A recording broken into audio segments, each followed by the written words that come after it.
Les rituels perdus, ce que la franc-maçonnerie cache même à ses membres, une vieille loge maçonnique abandonnée, éclairée par une bougie.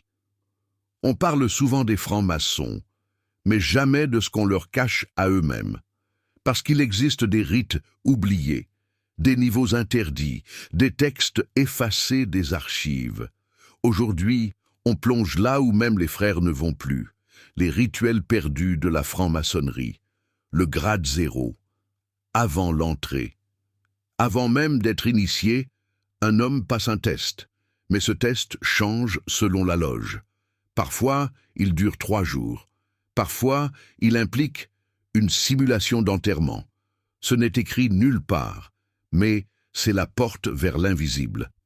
Le rite d'Osiris, le degré effacé. En 1856, un document est découvert à Lyon. Il parle d'un grade caché, le rite d'Osiris. Il aurait mêlé franc-maçonnerie et rituels égyptiens. Jugé trop ésotérique, il est supprimé. Mais certains disent que dans des loges en Égypte ou à Istanbul, on continue de le transmettre en secret. Les 33 degrés ou plus.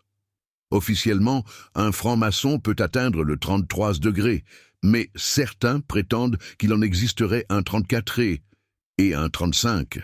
Des degrés transmis uniquement de bouche à oreille, réservés à une élite. Leur nom? Inconnu. Leur rituel?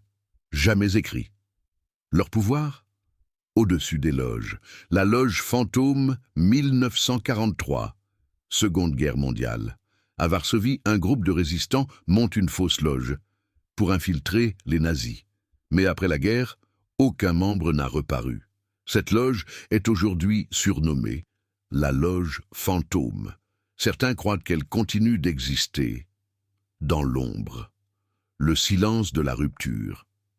Quand un frère quitte la franc-maçonnerie, il signe un engagement à vie, ne jamais parler. Mais certains l'ont fait, leurs témoignages, supprimés d'Internet, leurs noms, introuvables, leur famille, harcelée.